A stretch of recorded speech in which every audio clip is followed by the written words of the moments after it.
am Geeta Biswas from Group 4. Hi, I am Ashish Kundu from Group 4.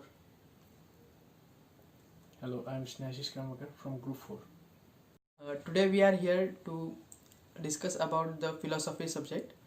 Today we will explain about philosophy as the theoretical basis of worldview. So, what is worldview? Worldview is the set of beliefs about fundamental aspects of reality that grounds and influences all one's perspective, thinking, knowing and doing. So, one's worldview is also referred to as one's philosophy. Philosophy of life, mindset, outlook on life, formula of life, ideology, faith or every religion. So, we will explain about various types in which worldview is categorized. So, first is positivism, second is constructivism, third is participatory, and fourth is pragmatism. So, and there are also three colors of worldview. First is guilt and innocence. So, one is a criminal, one is an advocate. So, there is one is guilty man and another is innocent. Second is honor and shame. Someone is so honorable and someone is so shameful. So, and third is power and fear. Someone is powerful, somebody is very feared. So, I will explain about guilt and innocence. So, somebody is guilty, but he is also innocent. So, we can take the best example as a student. He is fail in exam, but he tries his best. So, he is innocent, but he will feel guilty inside his mind. Why? Because he has two hands, 2 ears, one nose, one mouth. So, he has no any option for finding him not guilty. So he will be guilty inside because he has everything, he has his brain, he used it, but he is failed in it. So he will be guilty for facing his parents, but he is innocent because he tried his best. And second is honor and shame. If there is a doctor he has a son, so he will think that my son should become a doctor or some greater than him. But if his son becomes something anything else, like not that good in something, so what his parents will be ashamed of him, not honored. And third is power and fear. So power, so we see mafias, gangs and all, so they have some power and the public, they are feared of them, so they don't face them, they are feared of them. Now the further topic will be explained by Geeta. Now I am going to explain about 6 elements of worldview. My first topic is view of human nature. In this picture, as we see that a girl is standing quietly, but the other people who are standing behind her are thinking differently.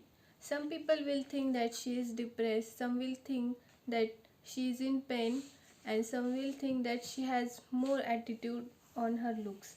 But the real fact is she has mouth ulcers, so she kept quiet.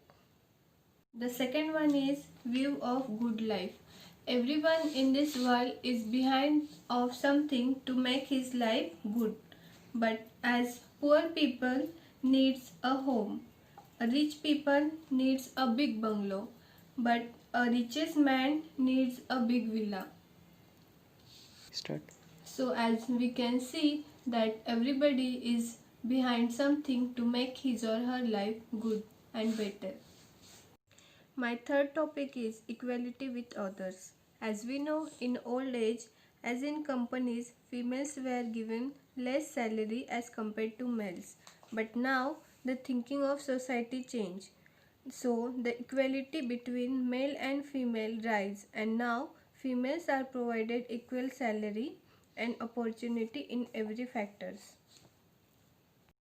Responsibility to others. So as we know, in a family there is father, mother and children. Father has some responsibility on his family, as father has to earn money and bring food for his family, and mother has to cook it. So some responsibility is there on a certain people on a certain level. The fifth topic is relationship between people and society. As in a society, the people are educated, then it is ensured that overall growth of society will increase.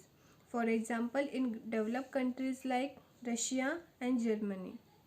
But on the other hand, if people are not educated, then the society will not grow. For example, in African countries. My last topic is human with nature. As we need food to eat, we depend on nature. Nature also depends on us, as when we expel CO2, plants absorb it and make their own food. So humans and nature are depend on each other to survive. Now some more examples will be given by Ashish. Now, to understand more, I will give you some good examples about worldview. First is an elephant with some blind peoples. So there was elephant. So and blind peoples were made to touch him. So one of the man touched his tusk. He thought that it is a knife. Another touched his leg. He thought it is a pillar. Another one touched his ears. He thought it is a fan. Another one touched his belly and he thought it's a wall. And one of them touched his tail and he thought it's a brush. So each and every person has his different perspective. Without seeing, they thought that it is something else, and everybody thought differently. So each and everyone has his different perspective of view. So second is what happens when a man dies. So if you are a priest or some brahman or something, or a old man, you will say that after dying the dead body is burnt and the soul goes to heaven or hell as for his deeds. But if you are a scientist, you will say that his body will mix in soil and then again it will compose, microorganisms will eat it and it will become a fertilizer and it will be helpful for the nature. So everybody has different thinking. So the third example is half glass full or half glass empty. It is a very common example. So if you are an optimist, you will say the half glass is full. If you are a pessimist, you will say the half glass is empty. But if you are an engineer, you will say the glass is double that what you need. So everybody has his own view about something which is same, but you will think differently. I hope you have got these examples, but to clarify it in a theoretical way, now Snashish will explain you further. Now, so far we have had many examples of worldview. Now we need to understand why worldview is important. It helps us to understand different viewpoints. To be specific, cultural worldview. Now, cultural worldview are the belief systems about one's culture.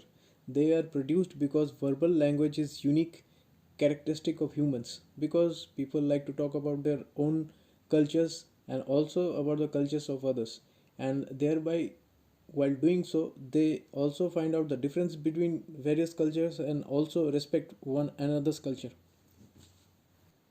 Now, second aspect or second point I would like to say is traditional worldview. It tends to emphasize the importance of family, community, as well as the values such as honesty, decency, sobriety, obedience, discipline, respect for tradition, humanity, and self-sacrifice. Now, for real life example, I have quite often seen, as because I am a tram passenger, I have quite often seen that the younger generation giving seats to the older generation, women or children. That's what I call sobriety, or that's what I call decency. Another topic is worldview in research. Relevance of specific threats for a particular research study depends on the worldview or philosophical worldview of the researchers of the study. Next topic is elements of the society affected by worldview. Now, elements of society affected by worldview has 2 points: political system and economic system. Political system relates to the way government is organized, the role of the citizens in government, and rights given to the citizens.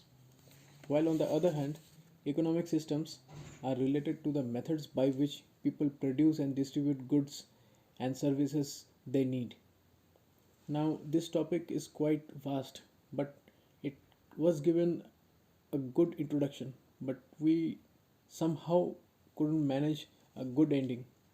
It is somehow inconclusive for us.